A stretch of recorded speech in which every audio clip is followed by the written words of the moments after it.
has And the been best for not other interacting. reasons. I uninstalled TikTok, uninstalled Instagram. I hate you.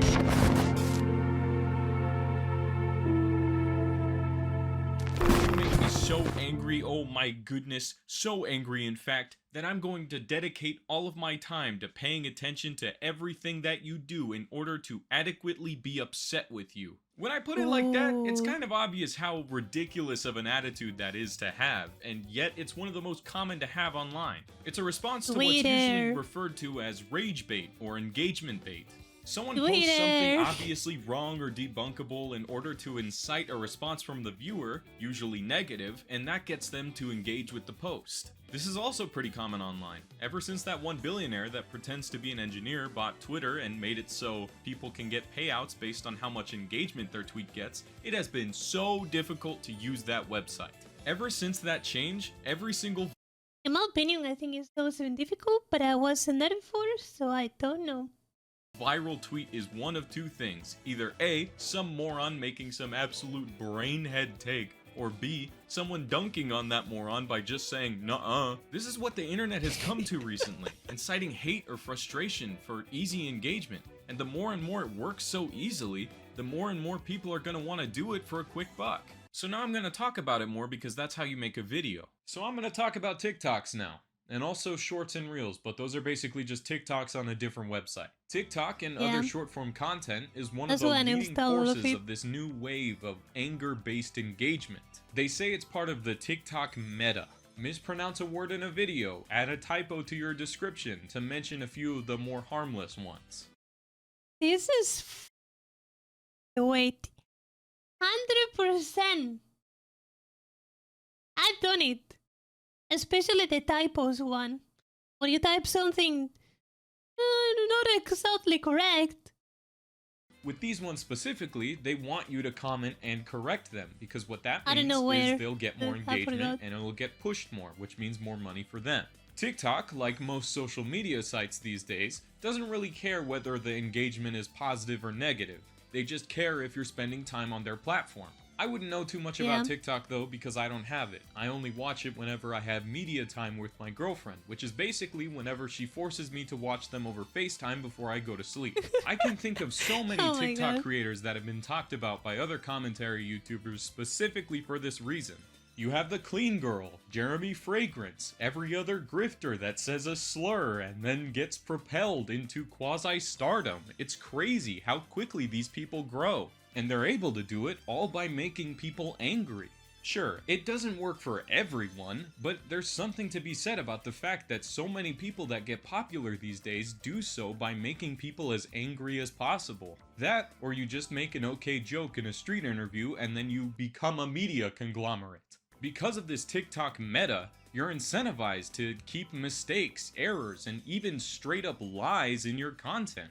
Whatever gets people into your comments, spending more time on the website or app, spending that time looking at your content. It gets you more views and more money. Welcome to my bed, also known as the Penguin Ethno-State. There's a new genre of channel that's been popping up on YouTube lately, lovingly dubbed the Daily Slop channel. They thrive off of this type of engagement.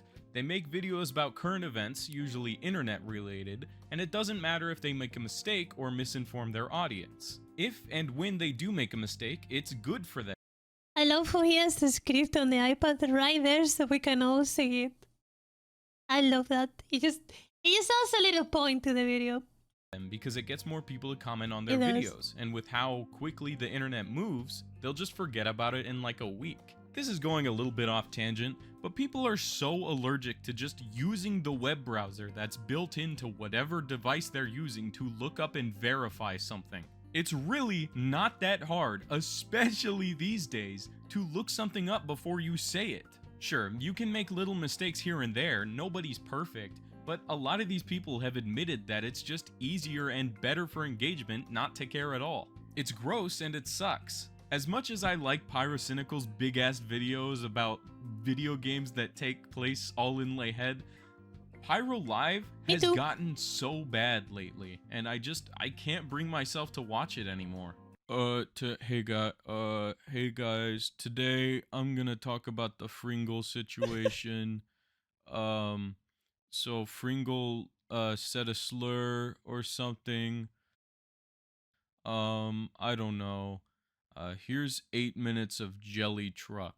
Maybe I'll start to make more videos like this just laying in my bed. This is really comfortable. This sort of attitude towards creating things online has seeped into the real world, but not without a camera, because how would they benefit from it then? I don't want to bring up too many examples of this. Oh, hey Momo. I don't want to bring up too many examples of this, but I do have one that I think exemplifies the sheer lack of empathy that this approach towards creation has fostered. A few weeks ago, a Kick streamer named Jack Doherty crashed his car while streaming, injuring himself and his friend that was sitting in the passenger seat. His friend was bleeding pretty badly after the crash, and instead of assessing the situation to get him some help and immediately ending the stream, he instead had him hold the camera while he went, "Oh no! My car, oh goodness, no." I want to reiterate, for the sake of content, this guy made his bleeding friend hold a camera while he complained about his car crashing instead of getting him help. Because of his engagement-focused content brain, he was more concerned with prioritizing his streaming numbers over his possibly severely injured friend. This, of course, is an extreme example, but we're gonna see more. Oh, bye, Momo. We're gonna see more of it as time goes on and this becomes the norm. This will only become the norm if we continue to let hate and anger fuel engagement. It gets clicks, it gets views, and it makes people a lot of money. This must be a miserable existence, right? Again, a sheer lack of empathy, no respect for others, always chasing the next thing. Everyone hates you. All for extra cash. What I would hate is if that was my life, and I'm glad that it's not. Sure, money is pretty damn helpful, but it can't buy you fulfillment. That old saying I used to hear all the time rings even more true in the current online space. Any publicity is good publicity. People in the online space have really taken that. Every publicity is good publicity as long as you can recover yourself and your image. If you are too emotional about things, you should never think that way. Because one wrong move, your career is over. Either that, or you become part of the Champions Club. It's up to you. In my opinion, I think for me personally, I believe every publicity that I can't keep up with a lot of hate. What's up, bro? Have I ever had it? Not really. Will I ever have it? Probably. I think when I will, because it won't happen, it happens to everyone at some point. When I am having like a lot of hate, I think I'm gonna manage it pretty well because I don't really give a fuck what anybody tells me on the internet. Unless there are people that are close, that's the only way that I will give a fuck about it. Otherwise, well, y'all can hate me all I want because I don't care. You know? As long as I think that I'm right, nothing will change me. Now, I also have this belief that as Mongol does as well. If you think that you're grown, you should apologize. If I think that I'm grown, I will for sure apologize. I think if you think that you're... and you don't apologize either way, that's being a fucking pussy. You're scared. You're scared of the consequences that you have got for a mistake. If you think that is a mistake. Because damn, I'm sorry I'm talking about it again, but there's so much engagement bait on Twitter. Ever since that billionaire bozo that likes to pretend to know what a micron is bought up the site and added all of these terrible new features, it's been near unusable. I disagree, but it's okay. Scratch that. He probably has a lot of experience with being told what a micron is. You make the same amount of money from a hate view that you do from a view that completely agrees with your point. The most business-oriented people on Twitter know this, and so while maybe they may not even agree with whatever they're saying, it pays the bills, so what does it matter? Plus, why would they try and get people's attention with something interesting and fun when statistically it is so much easier to get people's attention with hate? Sure, you retain an audience better with positive engagement, but hate and frustration is an attention grabber. If the person you're targeting feels attacked, they're naturally gonna get defensive, and that means more engagement for your post, which means that it gets pushed more.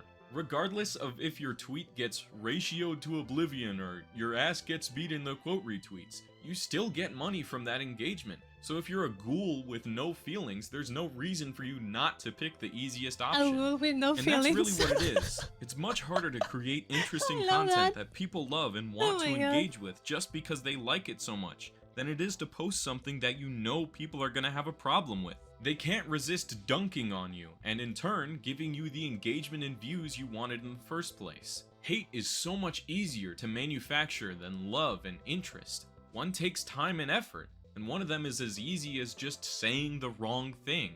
Comedians do this all the time. They make a joke that they know is offensive and is going to be posted online everywhere, and so they can go to their comedian friends and say, "Hey, comedy is legal now, huh? Yeah, look at these guys online." They get money from the people that agree with them, and then there's the people that hate them.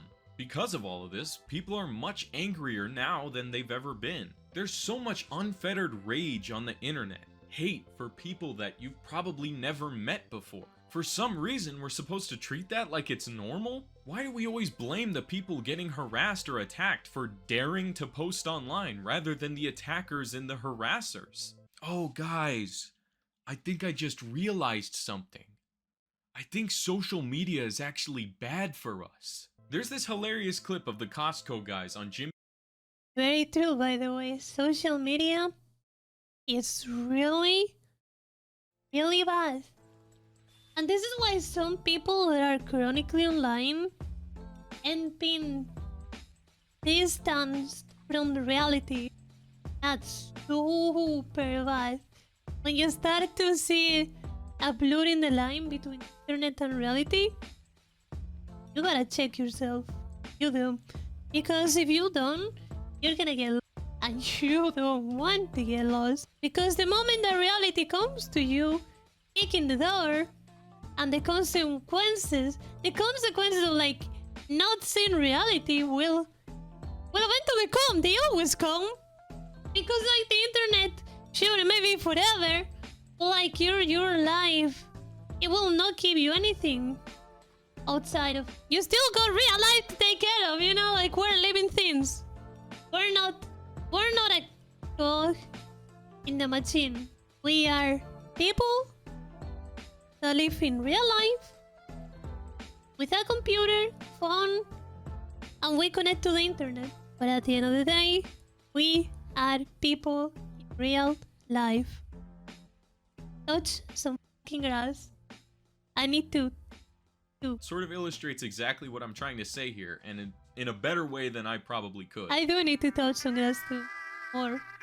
To any rational person, it's clear that these guys have a lot of charisma, they're having fun, and they enjoy what they do. They're just a bunch of guys having a good time, and they're good entertainers, and for some reason, John Late Night has a problem with that. And for some reason, under the tweet that I found it, a lot of people seem to think he's right for seething about these people just because they personally find them annoying. It's okay that you don't like whimsy and fun, just don't impose it on everyone else. That brings me to the crux of what I'm trying to say.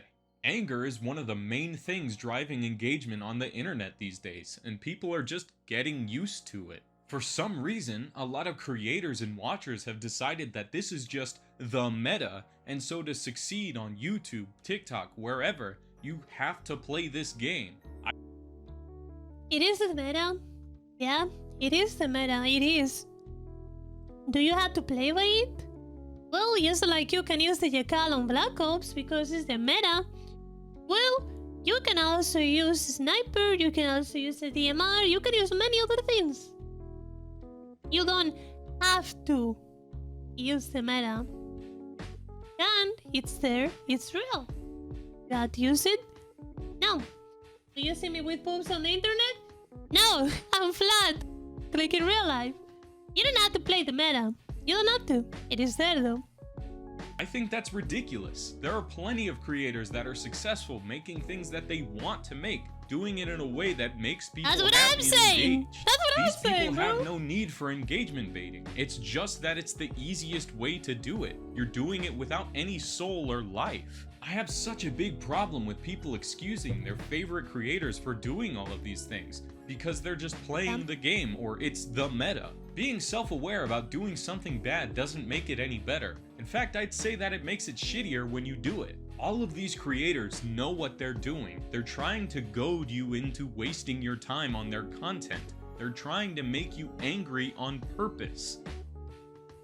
Well, I don't think there is a need to excuse their behavior. Because at the end of the day, if you really think about this, it's just a product. You don't have to interact with the product. You can just ignore the product.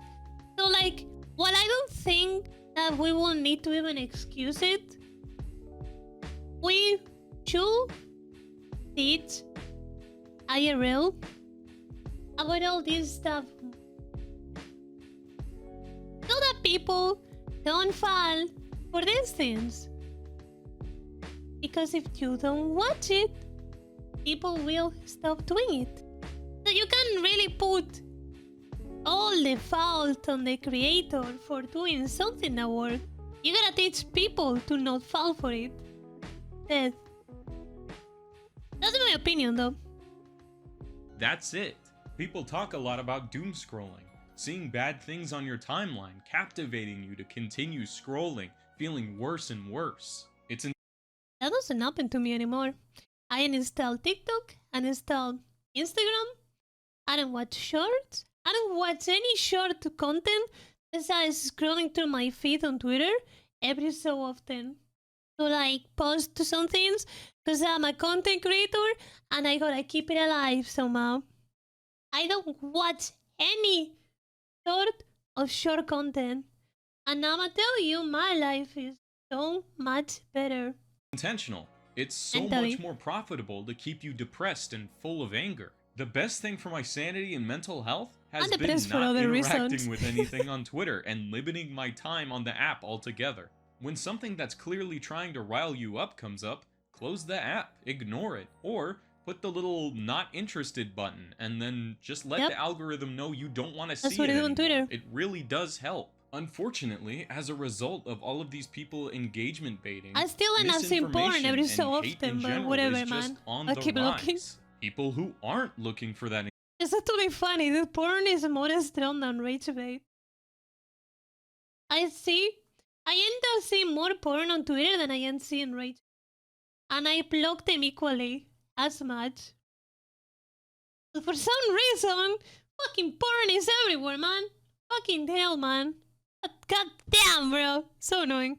Engagement are just spewing vitriol online because that's the culture that we've cultivated. I feel like as well, we need to look at ourselves and realize that with the anonymity online, it's a lot easier to feel hate and anger and just be mean to people. It's so much easier when you don't have a face to put to your name. You don't have to stand for it. It should not be normal. You can call these things out. It's the most annoying thing when people tell you that you have to expect hate on the internet because that's just how it is. You should never accept that's how it is as I mean, that's how it is, bro. You can't control other people. You have to expect that people will be mad at you. as an explanation for anything. Sorry, I know that was a bit preachy. I know I'm just a silly penguin guy on YouTube, but I mean, at the end of the day, it's just opinions. So he has an opinion, I have an opinion. And it's just an opinion. There's no fighting here. This is what I think and what he thinks. He's no less grown than I am. And he's no more right than I am. It's just an opinion. I really hope that you take that to heart. And if you're thinking of becoming a creator, please do not fall into the trap of chasing viral topics or whatever's big or engagement baiting. Just be yourself. Be authentic. Bro. People will come for you. People will what? I'm a fake ass. This video is coming out very close to the 1-year anniversary. I just don't like the fact that there's so much hate on the internet now. The internet that I'm inheriting is so much more angry than the internet that I grew up with. While I as one person can't change it, it doesn't have to stay this way. We can move forward and get better. Anger is not a healthy emotion to be the main one that you feel every day.